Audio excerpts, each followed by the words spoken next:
I'm AdamHarry with JayArr. We're both from BoLS Holes, and today we have the brand new Imperial Knight Codex. Giant robot monsters. Robot time. JayArr's excited. I am. Holy cow. I love this army. Like, I didn't really know anything about it before, like, we got the Codex. I mean, Yeah. I knew that they were giant robots. I mean, you've played games with knights before, right? So, like, but, like... Yeah. And I've never collected a knight army. Right. However, this book is starting to make me think I might want to. Yeah, it really is. Like, it's really cool. There's... It's a GW Codex, so, like, it has all the stuff you'd expect. Right. This is, as you can see, a smaller one. Yeah. How many pages was it? 76? It is like... Or 104 or something like that? It is 120 pages altogether. Yeah, so it's actually bigger than some other codexes. Yes, but there's only 12 pages of units. Right. There's a lot of color plates in here. If you're going to do your own Freeblade house, there's a lot of suggestions for that. A lot of named houses. Lore as well on the named houses, on each of the units.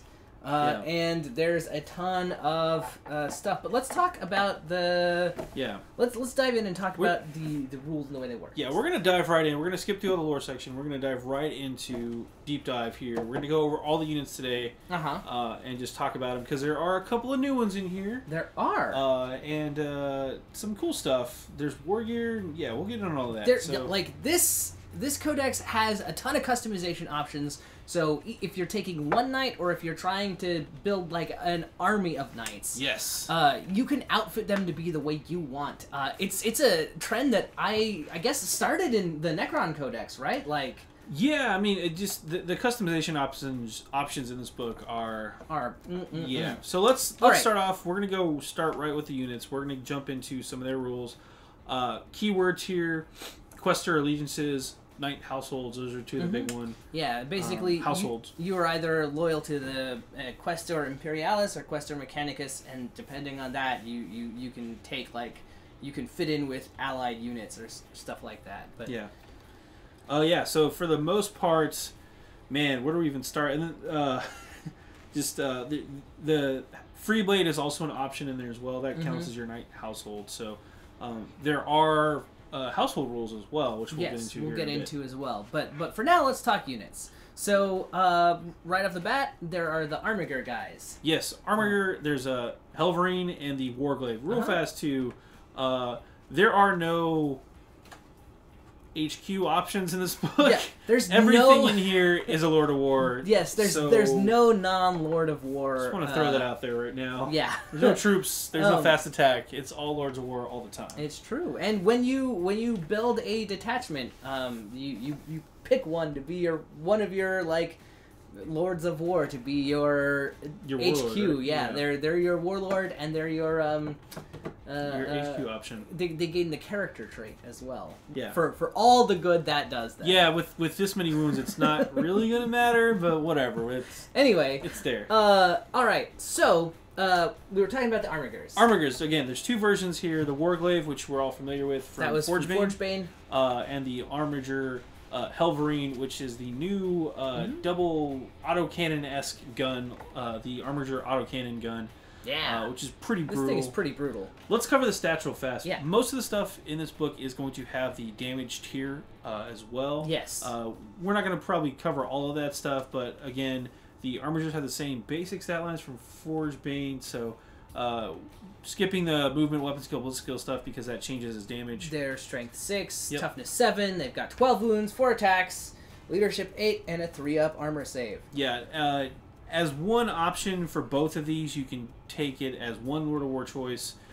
The base unit comes with one Armiger, or you can include one additional or two additional with... Yeah, you can take up to 3 in one Lord of War slot. Which is kind of a big deal. It is kind of a big deal. Yeah, because of the way the rule of 3 will work with match play. This means that you can have up to 9 Armigers running around. Yeah. 18 if you took both and you had the points for it. But right, but you won't. And yeah.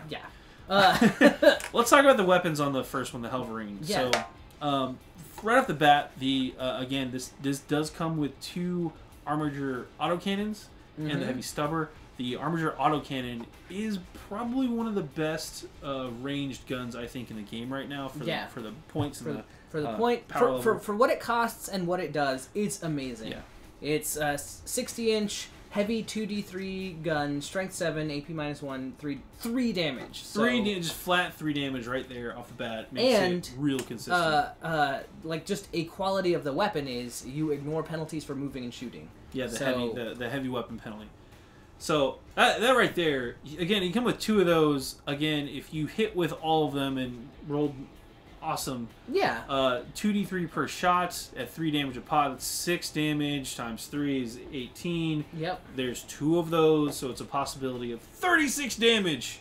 Yes, and even if you just roll average, that's still a lot of damage that you're going to be putting onto something. Yeah. At strength 7, it's not the best for shooting at nights, but you know you can totally scare some other night players. You can light vehicles are gonna hate this thing. Infantry also is gonna die in droves. Yeah, heavy infantry especially. It's not so like one shotty like a las cannon that you don't want to use it on infantry, but it's also not so weak that you don't want to shoot vehicles with it. It's just a really good sweet spot. They're in a great spot, and they've got a 14-inch base move that degrades to 10 and then 7. Yeah. So they're like super mobile. And they start off hitting on 3s and go to 4 and 5. So pretty good. Yeah. It also has a heavy stubber again. Heavy stubber, strength 4, 36-inch range, heavy 3, nothing to scoff at. You can swap it out for a melt-a-gun. Yeah, 12-inch standard melt-a-gun there. So 12-inch range, strength 8, all that fun stuff. And like every night, it explodes, and it has an ion shield, which gives it a 5-up invulnerable save against ranged weapons. Real fast too, do want to mention the explosion radius is 6 inches. That's important. Right. Because later they get a little bit larger, and it's only D3 mortal wounds. So the little guys only explode like a regular vehicle. Yeah. And the vehicle, it does come with the vehicle squadron rules. So if you do buy multiple armigers in one unit, you can deploy them within 6 inches of each other at the start of the game, and then after that, they scurry off and basically become their own unit. Real fast too, before we skip ahead. Oh yeah, let's talk about the Warglaive. Warglaive, again, pretty much the exact same from Forgebane. Yep. Stat-wise and everything like that. Ability-wise, same deal. Same deal. It's got the thermal spear, the Reaper chain cleaver that you can strike or sweep with. Yep. Which I think those might be new, but real fast, the thermal spear is a 30-inch assault D3 melt a weapon. Yeah. So if you're at half range, you roll 2 damage. Dice pick the highest. The chain cleaver is nice. Again, melee, the strike and the sweep. If you use it as a strike, so you're stabbing with it or just hitting one target or whatever, it is strength times 2, so it'll be strength 12. Right.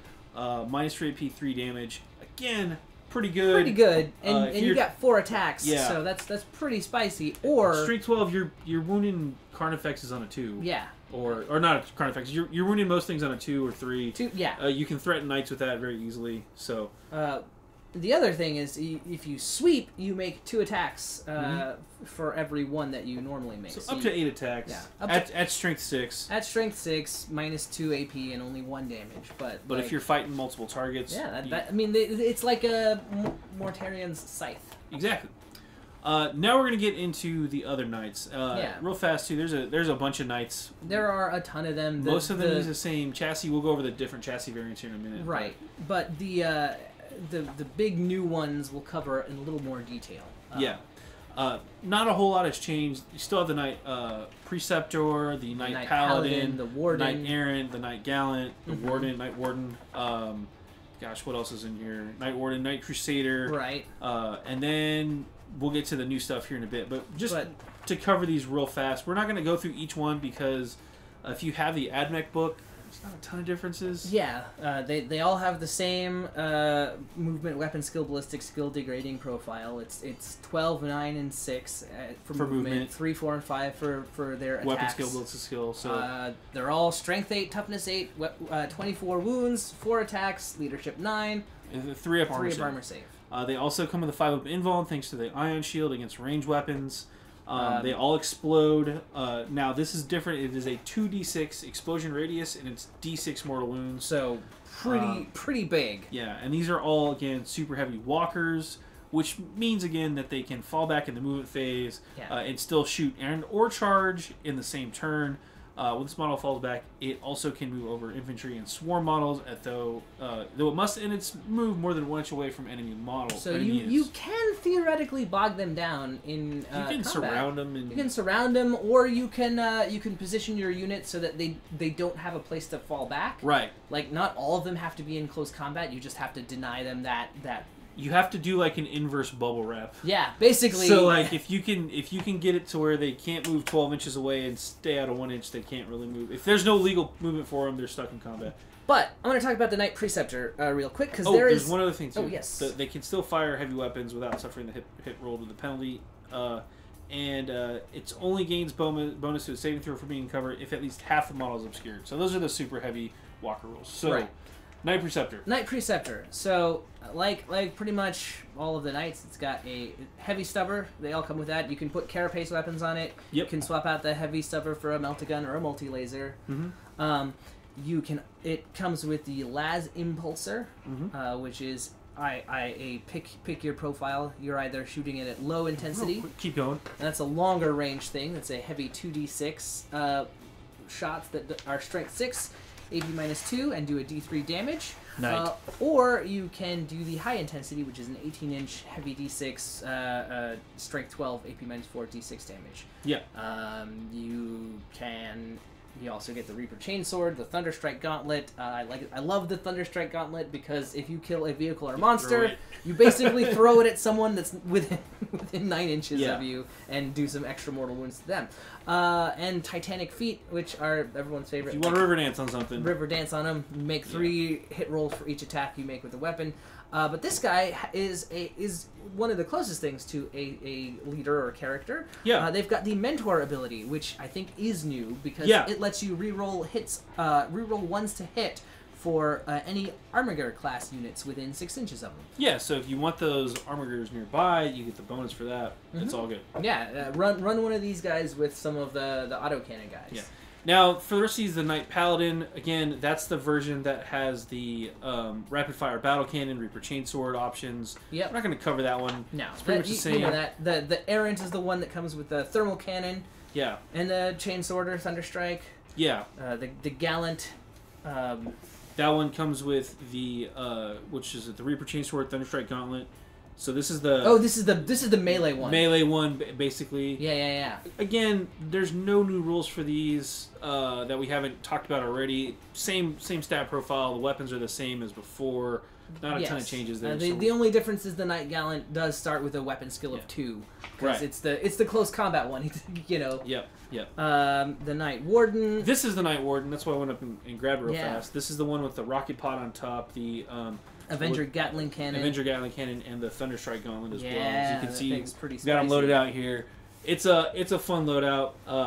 It's other than that, again, the only thing that's really different is the rocket pod up top, which I believe is it's in the Warrior section. Yeah, so that's we'll cover that later, but it's not super different. The Knight Crusader, same deal. Yeah. That's the Gatling cannon and the big thermal cannon one. Yeah, or you can give it the Avenger Gatling cannon, or you can replace the thermal cannon with the rapid fire battle cannon. Right. So yeah, and a heavy stubber. Yeah, so and don't forget, hey, that heavy stubber is gonna win you games, man. Yep. But now we're into the new stuff. Yeah, those previous nights, again, I believe all of those in some form or fashion were available. With the Adeptus Mechanicus stuff in those previous rules. So a lot of crossover there, a lot of crossover potential. But now we get into the character. The first Knight character that's actually got rules, which is Canis Rex, which is pretty awesome. This is piloted by, I believe it's Sir Hector. Yes, Sir Hector. Hector. Legendary Imperial Knight pilot. He's famous for freeing worlds, liberating them. They call him the Chainbreaker. It's pretty cool. I like it. I like this one a lot, and I wish that they just sort of had this rule. Everywhere. So let's talk stats and weapons first, though, and we'll get into the rules. As far as a Knight, pretty much the exact same as a Knight goes. He does hit on weapon skill, ballistic skill 2 to start, and then goes down to a minimum of 4 up. Yep. With his stat degradation. So Nothing crazy there. He's also got a profile as a pilot. So if Canis Rex ever does get exploded, then Sir Hector hops out and fights. And JayArr, if you want to cover that part real fast. Sure. So, if Sir Hector, or if Canis Rex is reduced to 0 wounds but does not explode... Yep. Meaning you don't roll a 6. Right. Set Hector up within 3 inches of it, just like a passenger disembarking from a destroyed transport. So, you've got to roll to see if he dies when this thing is slain. Yep. But if he does live, he's got his own profile and his own special rules, which include character, infantry, and Sir Hector, which is good because he has less than 12 wounds. He is he's got move 6, weapon and ballistic skill of 3, strength of 3, toughness 3, 4 wounds, 3 attacks. If you wanted to run him into combat for some reason, we don't recommend that. Leadership 9 and a 4-up armor save. Now he does come with an Archaeotech pistol, which I think is pretty sweet. It's a Strength 5, a 15-inch range. Right. Strength 5, AP -2, and 2 damage. So, pretty spicy. Yeah. So if he does get knocked out of his robot, you're sad, war, but he can still do things. And I think he's technically the only character in the book. It makes me want to get one of these guys and pin it up like Diva. Oh, from Overwatch. Because that's basically what this is. If only you could get your ult and bring him back. Right? Anyway. He's got a las impulsor and a multi-laser and the Titanic feet, but he also has a special Thunderstrike gauntlet, which is the Freedom's Hand. Yeah. And the reason that this one is special is because unlike a normal Thunderstrike gauntlet, which does just a flat 6 damage, this one does 2d6, and any damage roll that you roll that's less than 6, you just do 6. So it is strictly better than a Thunderstrike gauntlet. Wow. Yeah, right? Yeah. And then also... So basically, just real fast, too, if you roll double 1s, you do 6 damage. Yes. If you roll 7 on 2d6, you do 7 damage. Yeah. But anytime you roll 2d6 and you get less than 6 damage, you still just do 6. Just to clarify, you don't... Each die doesn't become 6 damage on it. That would be weird. Yeah, because then it would just make it do 12 damage. Which would be stupid. The Las Impulsor is also new. Oh, is it? Yes. Oh. Yeah, no, that's the one we talked about, though. But we've talked about it again. It's new. Yeah, it's new. It's pretty sweet. It showed up as a preview. That's what you're saying. We talked about it before. Well, and just now because the... Right. Yeah. Go ahead and it's got the 2 firing modes. Yeah, we've talked about it. The 36-inch range and 18-inch range, and it does heavy 2d6 or heavy d6 depending on if you're doing long or short range. Did you have a preferred mode? Because it is a new weapon. Like I'm looking at those stats and stuff like that. Personally, I feel like the high intensity is gonna be better. I feel like it depends on what you're shooting. Yeah, and I feel like. Well, you're right because I'm thinking against other Titanic. Yeah, units. Against Titanic units, yes, the high intensity is going to be good. But against like pretty much stuff in an army, if it's even tough light 6, vehicles, I'd rather have 2d6 strength 6 shots against tough 7 than d6 strength 12. You know? I'm just thinking too with the size of the knight's base and the movement there. That 18-inch range for the high intensity doesn't seem to be that big of a drawback. Yeah. But yeah, you're right. You're totally right. If you're firing at something with between a toughness 6, or sorry, I would probably say toughness 8 or lower. Depending on how many wounds total. Right. You probably do want to go low intensity.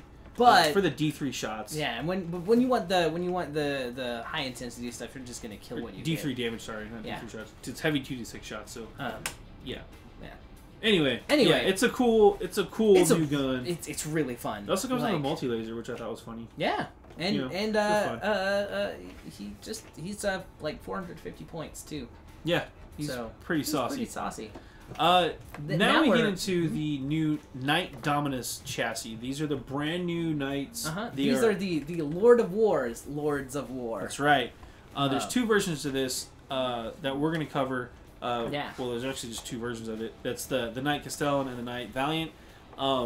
What's to differentiate these 2? They have the 3 top-mounted weapons instead of just 1 option for like the Warden. They also have 2 armpit weapons. I don't know what it's called. Yeah. And then two like little turret weapons, and then two top of the shoulder. Yeah, and then the three. Yeah, the third carapace weapon, and then they also come with different armaments. Yes, they do. Armaments. The Knight Castellan is the shootier of the two variants. They're both very shooty. Very shooty. Like these are not close combat beasts. You want these to. Although they do have Titanic feet, which you never can count out the river dance. Never count out the river dance. But you will want to be parking these guys back somewhere because the Castellans, yes. The Castellans have a 48-inch range on pretty much all of their stuff, except for the Volcano Lance, which has an 80-inch range, and you're going to shoot at whatever you want. But let's walk through what they've got. Stat-wise first. These guys start a little bit different with the damage table. First off, strength, toughness 8. That's the same as regular knight. 28 wounds. Oh. So 4 more wounds than a regular knight in the new Dominus chassis. 4 attack space, leadership 9. Strength 3, or sorry, save 3+ for their armor, which is pretty good. They degrade from a 10 to 7 to 4 movement.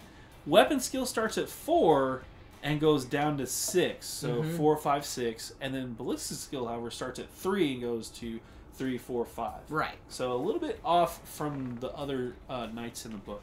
So this guy's got the Plasma Decimator, which is a Knight plasma gun. Yeah. It's heavy 2d6, whether it's standard or supercharged. Which is kind of cool. And you deal either strength 7, AP -3 and 1 damage, or strength 8, AP -3 and 2 damage. So it literally is just a plasma gun. Now what's weird about this too is when you do supercharge it, for each hit roll of a 1, the bearer suffers 1 mortal wound after all this weapon shots have been resolved. Yeah. So be aware that you can damage yourself with this as supercharging. That right there makes me a little iffy about the plasma gun to begin with. Yeah, like it's good, I guess, at breaking up light vehicles and killing infantry, especially heavy infantry. At strength 8. But what's funny to me too is this particular vehicle has been kind of, GW said that this is kind of the anti-Titan vehicle killer. Yeah. I can see what they're going with, but plasma, strength 8 plasma, you're only wounding other knights on a 4-up. Right. It's 2 damage, absolutely, it's 2 damage. and it is a -3 to their AP, so they're saved, so they're going to be using that 5-up save. I can see what the argument is here. I just don't think it's the most effective weapon. No. Now, the one that is effective at killing the Titans is the Volcano Lance. Yes. This thing is 80-inch range, is heavy D6, but you're never going to take the penalty for moving and firing. Yep. And is strength 14. Strength 14. AP -5. So you're wounding other knights on a 3-up. Yeah, you're wounding other knights on a 3-up, and it does 3d3 damage, and you can reroll failed wound rolls against Titanic units. Yeah, so again, real fast, let's do some quick napkin math here. If you shot with the plasma gun at supercharged, maximum number of shots, which is going to be 12 shots, 2 damage apiece, they all go through, that's 24 damage, right? 12 times 2, 24. Yes, 24. If you did the Volcano Lance, you had 6 shots. You rolled max for that. 6 shots. And each did 3d3, which is a maximum of 9. That's 54 damage right there. 54 damage. Oh, and just icing on the cake, you can reroll failed wound rolls when targeting Titanic units with this weapon. Right. Yeah, so we can see why this is... That particular gun, at least, is the Titan killer of the two. And you can also take the Shield Breaker missiles, which you can shoot once unless you cheat and take the terrain, which we'll get to. But you basically they're heavy 1, strength 10, AP -4, D6 damage. So they're a railgun, but they're better than a railgun because you can't take invulnerable saves against these guys. And also, real fast too, there's a stratagem later that you can use with those missiles to target characters even if they're not closest. Yeah, you can snipe. Like, do you need to get rid of that captain? Do you want to ruin a Chaos Marines or Space Marines day, or anyone's day? Like that weapon profile, if you can get it on a character, is great at just trashing them. Real fast too, the Castellan itself, we need to talk about the all the weapon loadout real fast.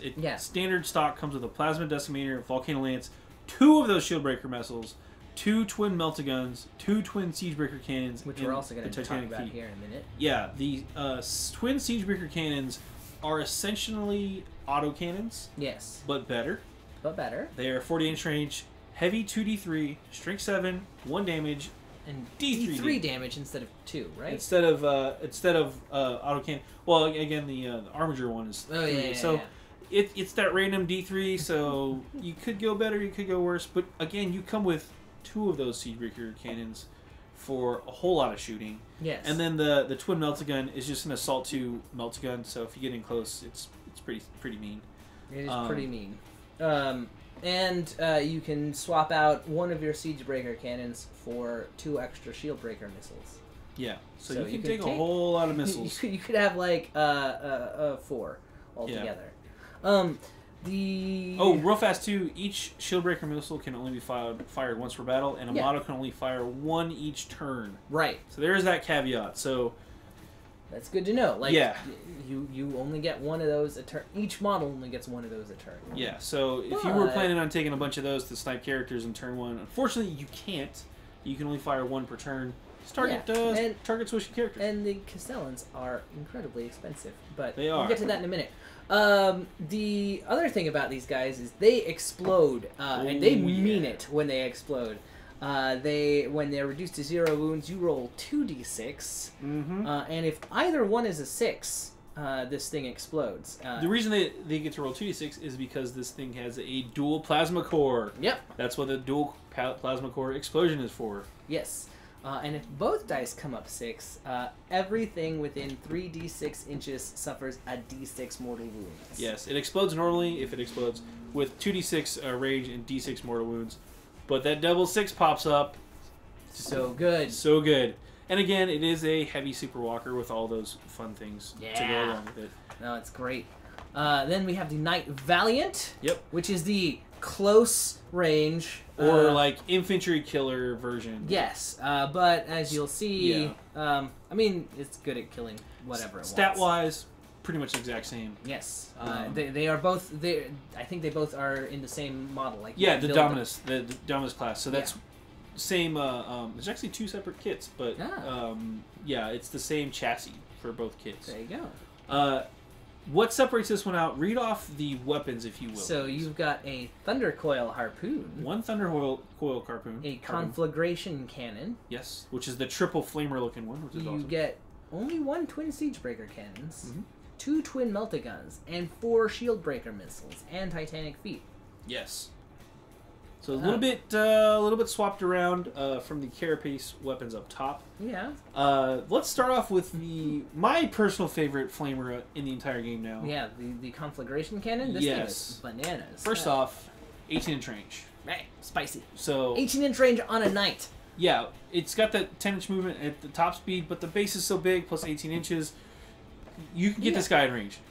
It is a flamer type weapon, so that means it's automatically hitting. And it's a lot of hits, too. It's a lot. How many shots are we looking at there, dude? 3d6 shots. It's 3d6, strength 7, AP -2, 2 damage shots. Yeah, so 3d6, that's 18 if you max out. Yeah. Each doing 2 damage. And at AP -2, you're just like shredding infantry. You are shredding. Even Space Marines are sad. -2 AP is no joke. Yeah. 2 damage is no joke. It's a Primaris killing monstrosity. It is. Yeah, this will take out Primaris like that. Is your opponent playing Deathwatch? Make them cry.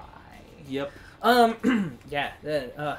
We've gone over the shield breaker missiles and the Siegebreaker cannons. Let's talk about this harpoon, which is it's so good, guys. This thing is so dumb. It's dumb awesome. It is. If you're shooting at vehicles and you don't have the big melts on the other one, this one's where it's at. So it's only got a 12-inch range. But we talked about that movement, the base size. You can probably get there. It is heavy 1, so you only get 1 shot, and your ballistic skill 3 at best. So it's a little risky. But how hard does this thing hit? This thing hits at strength 16. Yeah. You're wounding knights on a 2. You're wounding other knights on a 2. Ouch. It does a AP -6. Which, I mean, okay, yeah, sure, but like that's just awesome. It's awesome. And here's the real fun part. How much damage are you looking at, JayArr? We're looking at that'd be 10 damage there, Cotton. Strength 16, 10 damage. Yeah.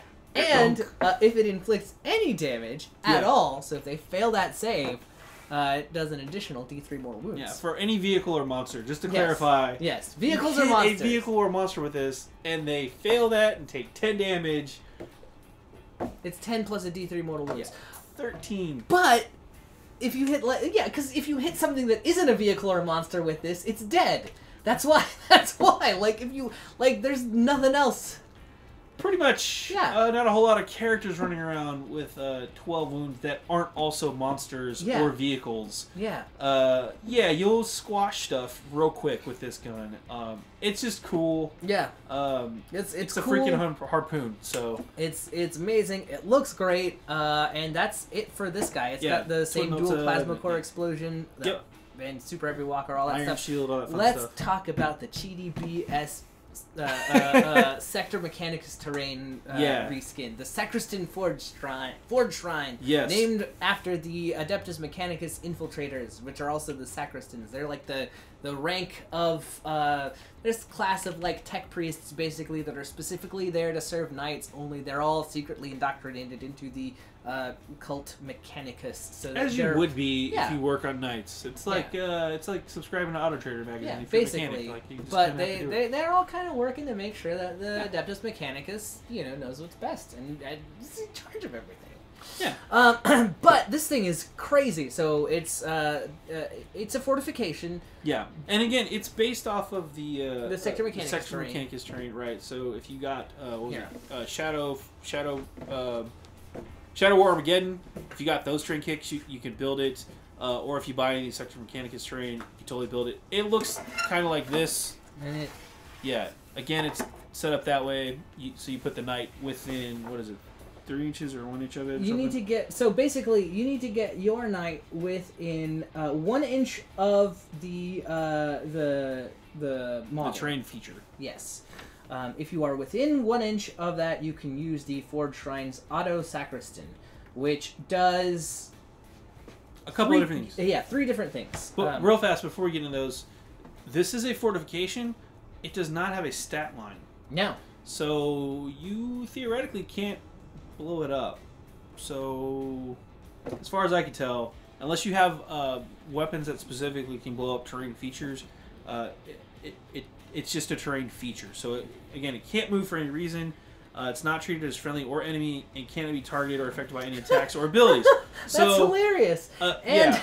And you can just climb on it, like a friendly or foe. Yeah, it just counts as a terrain feature. So again, amazing. Unless you have, back in the day there was apocalypse formations where you could blow up terrain features. Unless you have something like that, which I don't think there is anything anymore. Isn't there the Linebreaker bombardment? Yeah, I don't even think that works anymore for Anyway, my point is you can't shoot this. You can't just shoot it. You can't get rid of it. It's there. It's just there. It's a terrain feature that you can bring with you, so that's nice. So, and what it does is amazing. So, okay, let's start with the boring ones first. Yeah. The boring one is the ritual of repairing, where you basically repair a D3 lost wounds. Mm-hmm. If you have a tech priest or a tech marine, they can also, instead of using their ability, they can just say, I'm doing you regain a D3 wounds, and you just regain 3 wounds instead. Which, depending, it's a gamble, because that's giving up a D3 plus an extra D3 wounds, I think. Yeah, but you can just get 3 wounds back. You can just get 3 wounds back, which is pretty nice. Yeah, it's not a bad thing, but then there's the ritual of refueling, which is, it's nice, but still kind of boring. You get to add 6 inches to your movement, which is amazing. You just turbocharge them, and then you send your knights wherever they want, and that increases that threat range of that Thundercoil Harpoon by a lot, because that's a 16-inch move. Yeah, when your stack goes to 16 inches, you're on a big base like the knight. Yeah, you get the point. You get the point. But what's the best one though? Why don't you tell them? Yes. The Ritual of Reloading. I'm just gonna read this. Yeah. Vehicles equipped with a Shieldbreaker missiles. It regains all Shieldbreaker missiles it fired previously in the battle. If not, or if it has to have full complement of Shieldbreaker missiles, choose one weapon the vehicle is equipped with, not an heirloom of noble houses, however. Next time it is fired, it always makes the maximum number of attacks. So if it's a heavy 2d6 weapon, it does 12 shots. Yeah.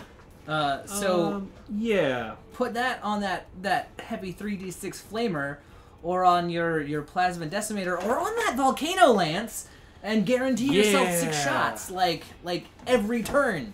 Look, if you just start the game, let's say I've got my knight Castellan, sure, and you're parked. I'm parked. I don't on that thing. I got an 80-inch range with this thing. Yeah, and you're just like, oh, are you playing with a knight too? Cool, I shoot it. Here's 6 shots that automatically get the maximum number of shots. Yeah, so 6, strength 14, AP -5 that do 3d3 damage. Yeah, have fun. Hi. I hope you're good at rolling 5. Yeah, and you can just do that. I mean, yeah, you can do that once per at the end of your movement phase. Yeah. So you do have to end up parked there. Real fast too. If you do use that ability though, you cannot shoot or charge this turn, and your attacks are reduced to 1. So you have to start the game next to it, get the buff, and then do it. Yes. Or you start the game, fire, and move into it. However you want to do it. But you could also just start next to it anyway and choose not to do it. So yeah, you've got to be smart about it. But if you can survive a round of shooting first, yes. Oh man. Basically, it's set up so that you can't just turn Alpha Strike, but you can supercharge and then be like, hey, this thing it's gonna kill something. Yeah. You got to deal with it. Even if you don't get that turn 2 6 shots from the volcano lance or whatever gun you have. Yeah. Or from your las impulsor and get your either 12 or 6 low or high intensity shots. You can basically prime something to be a threat the next turn. Knights are tough enough that they will soak up your enemy, the army's fire, especially when we get into the relics and the stratagems that we're about to get into. Right. So it's pretty good. It's pretty good. Speaking of segue though, let's talk about all that stuff. So first, let's talk about how the knight army works itself. So, as we talked about, if you want to do an all-knight army, they can only be super heavy detachments. And here's the kicker: Imperial Knight, you only get your household traditions if you are taking more than one knight. You have to be a super heavy detachment if you want a household tradition. Otherwise, because knights that are super heavy auxiliary, so that's the one Lord of War option. Right. They don't gain the benefit of knight lances, and they don't gain the benefit of household traditions. Knight lances. So if your army is battle forged, pick one model from each super heavy detachment, and each model you select. So if you've got 3 super heavy detachments, that's 3 models. Each get 3.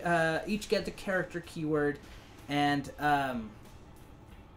the command benefit of those detachments are changed to none unless you have 3 Questoris or Dominus class knights. So basically, you can make one of your models a character so that you can equip them with relics and all that stuff. Right. But they have to be all knights. It has to be either all Dominus or all Questoris, which are the regular knights. Yeah. You can't do that. You can't take one knight and a couple of armigers to take a cheap super heavy detachment. Yeah. You've got to take at least 2 knights. Is basically 3. 3. Sorry. Yeah, you got to take at least 3 if you want relics and warlord traits and all that jazz. Yeah. Now, if you don't, you can always just take a one shot, whatever. And then there's the household traditions, which are the faction special rules. Again, you only get those if you are taking at least 3 knights. And they all have to be from the same household. Yes. You can also take free blades, which we're going to get into here. So let us talk about this. So you can free blades are like any unit that is included in an army book and isn't part of the normal faction keyword. Sure. Yeah. You can take them without making your detachment not battle forged. It doesn't prevent other units from gaining a household tradition. So right. if you took 2 knight wardens or whatever, or 2 knight wardens, say, from House Terran, and 1 free blade in something else, they still gain that household trait. And free blades never get their own household traditions, but they do get a ton of other stuff that we're gonna. Let's actually skip ahead and talk about free blades right now. Yeah, we'll come back to the knight traditions and stuff like that, but we want to talk about those free blades. This is one of the coolest things that they have. That's the next page. Yeah. Nope, just kidding. It said the end of all the relics. Wow, there's a lot of relics. Yeah. So free blades. Free blades, I don't know if you guys remember, there was I think it was like a 3rd or 4th edition Space Marine Codex where you could basically get a quality and a burden and kind of customize your stuff. That's what you can do with your free blades. Yeah, and you have 6 qualities, which are awesome special rules, and you can D6 it. Yeah, you can D6 it, or you can D6 it for 2, or you can just pick one to have. Then you either pick 2 burdens or roll 1d6 and get it randomly. Yeah. And like Canis Rex, or the special character comes with a special burden. He has the Obsessed with Vengeance one. But if you have any burden, you roll 2d6 for them at the start of each of your turns. Subtract 1 if your free blade has a special burden. If you roll under your leadership characteristic, you don't have to worry about your burden. Right. So it's a leadership check. If you roll higher than your leadership, you do, and that's when you have some negative stuff. But let's talk about what the qualities are. Yes. So there are 6. This is a chart. So 6 qualities to pick or roll from.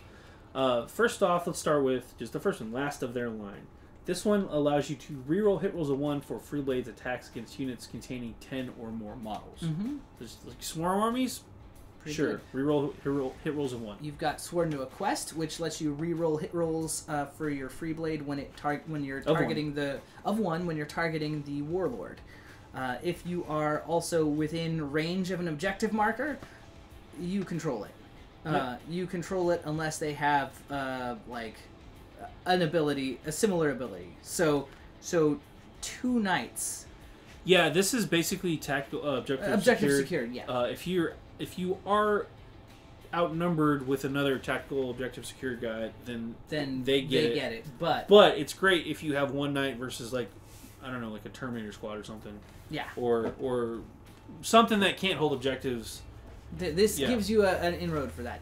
There's Mysterious Guardian, which lets you do heroic interventions. As if you were a character? But you can do it within 6 inches. Which makes sense because of the big base. There's also Peerless Warrior. If you pick this one, roll another d6. On a 1, 2, or 3, add 2 inches to this movement characteristics of this one. On a 4 or 5, improve the weapon skill by 1. So a 3-up becomes a 2+, etc. On a 6, you improve the ballistic skill by 1. So a 3-up becomes a 2-up, etc. Yeah, so pretty good. Yeah, that's a pretty nice one. There's Indomitable, where you just get an extra wound and an extra point of leadership. Sure. Always pretty solid. Yep. Leadership 10 will come in handy when you're rolling those burdens. I'll tell you that much. Yeah, no kidding. And then we also have Legendary Hero. Once per battle round, you can reroll a single hit roll, wound roll, damage roll, charge roll, or saving throw for the free blade. Again, that is once per battle round. Yeah, so you have a free reroll once per round, which is better than some of those warlord traits that are like once per game. Yeah, but it doesn't also come with the get command points back. So you've got as far as the burdens go, there's Exiled in Shame, which you can't use stratagems or be affected by stratagems. That includes the command reroll stratagem. Yep. So which is interesting because I wonder what that means if you're suffering the burden and your enemy tries to affect you with a stratagem. That's a good question. Yeah, it says cannot be affected by any stratagems. Yeah, we'll see. They'll probably get FAQ'd because I'm pretty sure the intent is so that you can't apply your stratagems. Right. Whatever. So like if you get shot with like the cast bolt or something, you can't affect me. It can't be affected by a stratagem because I'm ashamed of myself. I'm too ashamed for your tactics to work on me. There's Weary Machine Spirits up next. While this one's applied, have the number of wounds the free blade has remaining for the purpose of determining what their damage tier is. That's gross. So no matter what, that's gonna drop you a tier. Yeah, that's at least if you've taken damage. Yeah. Even if you haven't, you'll still be down. Yeah. To the mid tier. That one's pretty brutal. That's probably the reason that you pick 2. There's Haunted by Failure, which is while you're suffering that burden, reroll hit rolls of 6. Reroll your 6s, folks. Ouch. Obsessed with Vengeance. While this burden applies, the Free Blade can only target the nearest enemy unit that is visible to it in the shooting phase, and can only declare a charge against the nearest enemy in the charge phase. That's not too bad. That one's not the worst. But it can limit your 4 to 8 inch shots. It does mean that your opponent can dictate what you're shooting at. Yep. Have fun shooting at some gaunts is all I'm saying. Driven to Slaughter. While this burden applies, you cannot fall back, and your ballistic skill is 6+. Ouch. So you are a melee guy, which if you're making a melee free blade, hey, then cool. take that and the Obsessed with Vengeance one. Right. You're good to go. Yeah. And then finally, there's Impetuous Nature. While this applies, every move the Free Blade makes must take it closer to the nearest enemy model, and unless it is already within 1 inch of an enemy model, it must declare a charge against every enemy unit within 12 inches of it in your charge phase. Which means that every enemy unit within 12 inches can Overwatch it, which means that's going to be weird. That is going to be... I like that one a lot, though. I like that so much. Impetuous Nature. I charge everything. I charge everything, sir. You're surrounded. I have them exactly where I want them. Yeah. Oh my god, that one is that's the best one. Why would you ever not take that? I don't know. I don't know. We mentioned Canis Rex was going to be 450. That's with Warrior, point-wise. Yeah, let's talk points. Most of the regular knights, the non-Dominus knights, are going to be 285 before any Warrior points. The special, the Preceptor, which is the new leader-esque one, is 385, so 100 points more. The Valiant and the Castellan are going to be 500 for the Valiant and 510 for the Castellan. Again, these are all pre-Warrior. The Forge Shrine is 80 points. Which is not bad. Not bad. You get to add that to your army, plus you get to place a piece of terrain where you want it as a fortification. So, and then the Helverine and Warglaive start off at 170, 160 respectively. And then the weapons we won't get into points wise, but a lot of the obligatory weapons are 0 points, which is kind of nice. And then the Rapid Fire Battle Cannon is going to top off the list at 100 points. So I think when it's all said and done, for the most part, your knights are probably going to be close to 400-ish points. I think once you load it up. Yeah. Let's back up and talk about the knight households real fast. There are 1, 2, 3, 4, 5. Am I reading that right? Yeah. Yes. Questor Imperialis Household Traditions. Questor Mechanicus has another 1, 2, 3, 4. So that's a total of 9 knight houses. Yes. So there you go. House Terran has Gallant Warriors. When determining the distance of a unit with his household tradition and its charges, roll an additional d6 and discard the lowest. So you get 2d6, pick the highest. House Griffith, Glory of the Charge. Add 1 to the attacks characteristic of a model with this tradition anytime you charge or perform a heroic intervention. Yep. In addition, a model with this household tradition can perform heroic interventions as if it were a character. So all of your knights get heroic intervention, and if they charge or use their heroic intervention, they get +1 attack. That's pretty good. Yep. There's the Oath Keepers, which is amazing. House Hawkshroud. You double the number of wounds you have remaining for the purposes of determining your characteristics on the damage table. Yep. You've got the House Cadmus, Hunters of the Foe, which you reroll wound rolls of 1 in the fight phase if you are attacking units with less than 12 wounds, or 12 wounds or less. 12 wound characteristic, whatever. Yep. And then... House Mortan, Close Quarters Killers. Add 1 to hit rolls in the fight phase for attacks made by a model with this household tradition. During any turn in which it was charged, or performed a heroic intervention. So, +1 hit rolls is It's pretty good if you have a close combat knight. Spicy. Pretty good. Then there's the good one, which is in the Question Mechanicus household traditions. There's House Raven, and honestly, this is like probably one of the top household traditions. Oh. You don't suffer penalties for advancing and firing assault weapons. You also, when you advance, all of your heavy weapons are treated as assault weapons. So a heavy 3 or heavy becomes an assault 3. That's real spicy because you already are pretty mobile. Yeah. Being able to advance means you can keep your ranged units away from the enemies. Yep. You control where your knights are, and you can just shoot and not be penalized for it. Just the extra added mobility, and then on top of that, being able to fire with no penalty. Yeah. In an army that has so few models in it anyway, like if you're doing an all knights army, or if you're just running a detachment, an allied knights detachment or whatever, you're still going to be able to advance and charge with like one of your knights, because there's a stratagem that lets you do that. So you get so much from that. Yeah. Like compared to the other stuff. Like, the other stuff is good and all, but, like, man, that one's really, really strong. JayArr clearly has a favorite. Then there's House Tarnas's Tarnas, which is Omnissiah's Grace. Roll a die each time a model with this one loses a wound, unless the wound is lost as a result of a mortal wound. On a 6, the wound being rolled for is not lost. You get a 6-up Feel No Pain against non-mortal wounds. So it's not bad. Yeah.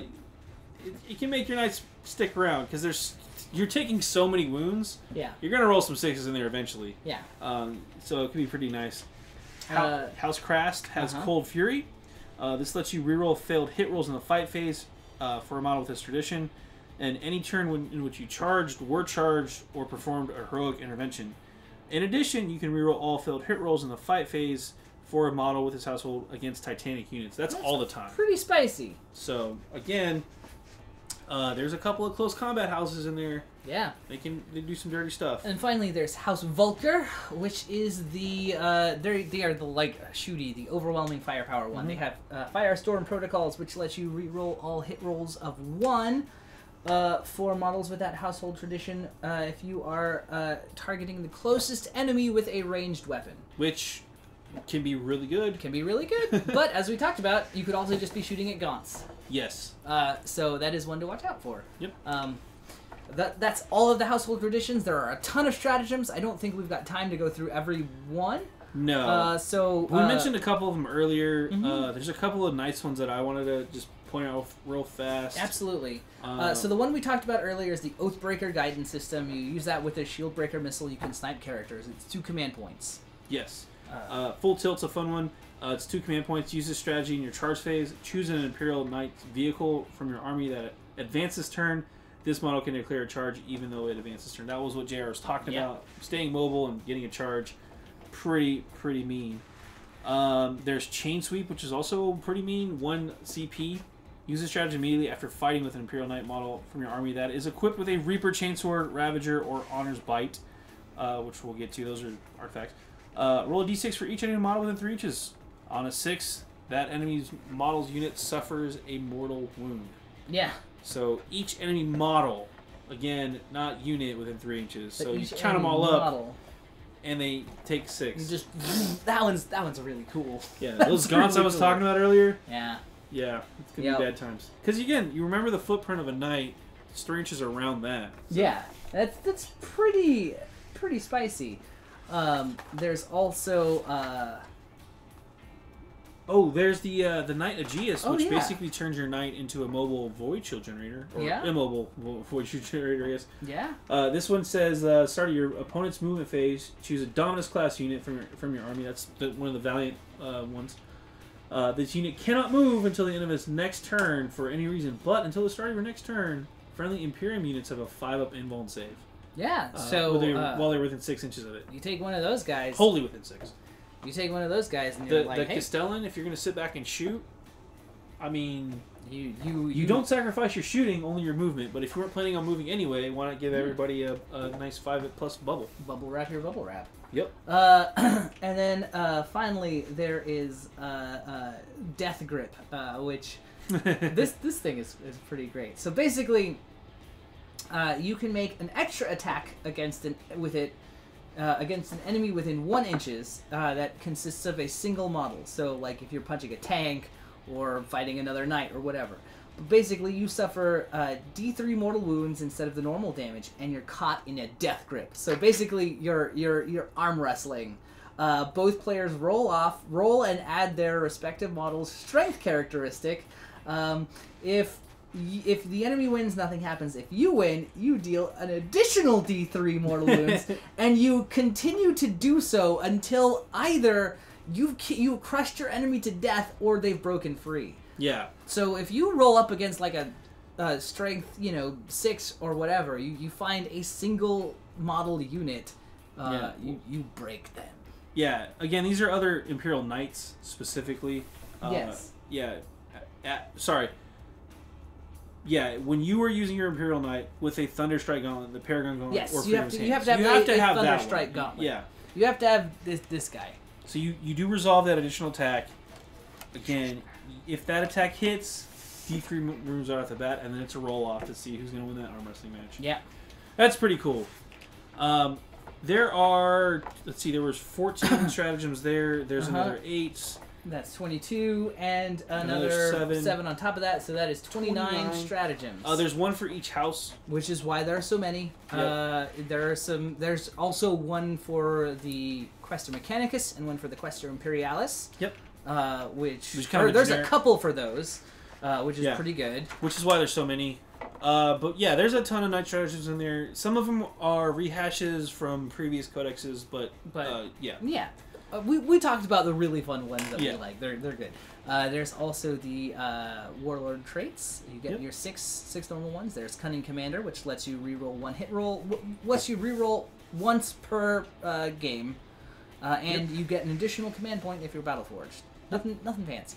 Yeah, it doesn't even give you back the command points, which is kind of strange. Yeah. But it is what it is. It is what it is. Then there's Ion Bulwark, which Warlord has a 4-up invuln instead versus ranged weapons instead of just the Ion 5-up. That's pretty good. It's +1. Yeah, that's 50-50 shot to ignore a shot.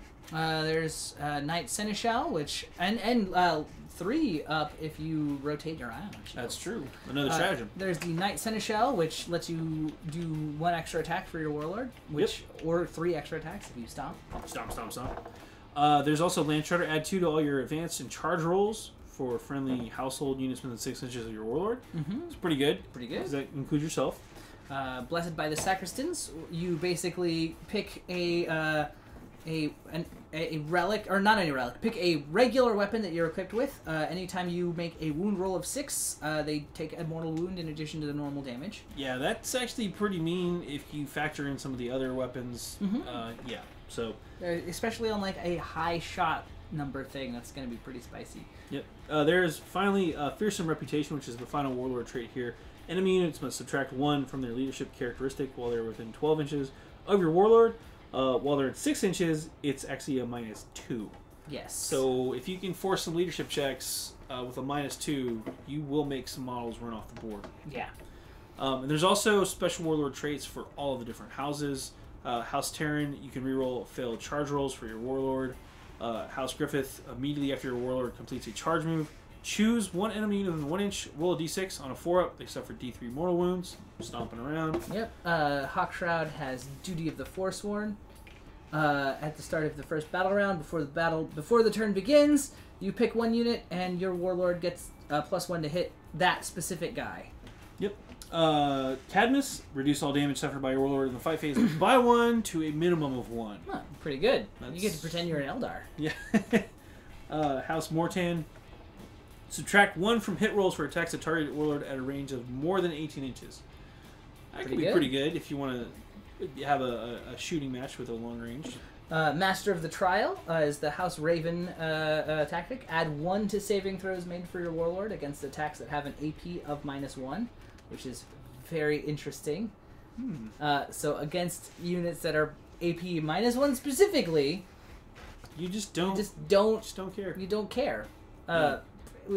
Yeah, that one's bizarre. That is a weird one because you're adding one to your saving throw if they have a -1. Yeah. So if they don't have a -1, only on a -1. Yeah, if you have an AP 0, you're still taking the regular 3-up save. You're taking a 3-up save. But if you have a -1, you're still taking a 3-up. But if you're having a 2, then you're taking a 5. Yeah, then you're taking your invulnerable save anyway. Yeah, so it just means that you have to make them take their. It's an interesting way to do that instead of just giving that warlord a 2-up save save. It basically helps mitigate some small arms fire, but not all small arms fire, and not by that much. Yeah, that's very interesting. Anyway, House Tyrannus has the Knight of Mars. Each time you make a wound roll of 6+ for your warlord in the shooting phase, the AP characteristic of that gets improved by 1. So as AP 0 becomes AP -1. Then there's House Krast. First Knight. Reroll hit rolls of 1 for your warlord. Pretty spicy. Just reroll 1s. Close combat house. That's actually shooting too. Oh, shooting too, yeah. It's reroll hit rolls. Hit rolls. So basically, hey, I'm rerolling 1s all day, every day. That's right. Then finally, House Volker, Adamantium Knight. Wound rolls of 1, 2, or 3 made for attacks against your warlord always fail. Ooh! Even if the attack has a strength characteristic higher than your warlord's toughness characteristics. Wow! That's good! You only wound that thing on a 4-up. Dang! Wow! Yeah, take that, Thunder Coil Harpoon. Yeah, take that. Ouch. Okay. And then there are a ton of relics because there's one relic for every house. Yeah. How many are you looking at total here? Okay, let's see. There's 1, 2. There's 5. Another 5, so that's 10. Yep. 10, 18, 22. Woo! There are 22 relics. We're not going to go through all of them. But we will talk about, like, maybe 2. But I wanted to mention the one that we heard a couple of times, the name of. Oh, where's it at? Ravager? Ravager was one. That's a close combat weapon. Uh-huh. Yeah, read Ravager real fast. So Ravager is, it is a Reaper Chainsword. You replace it with something that's Strength +8, AP -4, and 6 damage. Compared to a normal Reaper Chainsword, which is... So you're hitting at Strength 16 instead of 14. You get an extra AP, and you're doing 6 damage, but you get to reroll 1s. And if you have the Cold Fury, you can just reroll all failed hit rolls for this weapon. So the one that I like is Trader's Pyre. This is for the Conflagration Cannon. It's the same stat line. So it's heavy 3d6, strength 7, -2 AP, 2 damage. So it hasn't changed. Still 18-inch range. This still automatically hits. However, you can now reroll failed wound rolls for this weapon. Ooh. Which is pretty mean for a weapon with that range that's auto-hitting. Again, if you supercharge this thing, yeah, watch out. That's pretty spicy. Max damage all day, every day. We mentioned Honor's Bite a couple of times. Let's go ahead and read that one. That's another Reaper Chainsword replacement. It upgrades your AP by 1 to AP 4 instead of 3. 6 damage straight up. Anytime you roll a 6-2 wound, you deal D3 extra mortal wounds. Yep. Which is, you're going to kill someone with that. Yeah. And then, of course, each house does have their own relic as well. Yep, that was the House Mortan relic, for instance. Yes. Let's see, what's a fun one? I'm trying to think of... I like the Auroric Mask. This is House Volkner only. Again, these are the guys that can only be wounded on a 1, 2, or 3 with their Warlord trait. The opposing player must roll an extra d6 when making a morale test for a unit within 12 inches of the bearer. You use the highest result. Ugh. So, if you stack that, I believe you got the minus... Can you give them the -2? What's that? No, possibly. Yes. If you did Fearsome Reputation with the Auroric Mask, they're going to be rolling a -2. Opposing player must roll an extra d6. And take the highest result. Take the highest result. So 2d6 with a -2. Yeah. That could be good if you're fighting anything that is affected by leadership anymore. Yes, which, what is? Tau, I guess. Yep. Scare those talismans. Yeah. Take that. I mean, you've already killed them anyway because you're a knight. You're a knight, and they just can't deal with you. They can't. They They're the most. They have the best guns because they can't kill anything with them. When you roll. I'm bitter. But that is it for relics and stuff. We talked about free blades already. We talked about points. That is the Knight Codex. This is one fun book. Like, I really want to play them. I do too. I like the new Armiger, the Helverines, Helverins, whatever you want to call them. Yeah. I think they're really a neat unit. They're a fantastic, like, just as a super heavy detachment or an auxiliary detachment, like, grab one of these guys and it really strikes some terror into your opponent. I really think that this book gives you a reason to have more than one knight now. It does. In a lot of really cool ways. You get some really cool, fun, flavorful, and powerful rules if you take more than if you take a lance of knights. Yeah. Also, like, if you show up with that, people are gonna...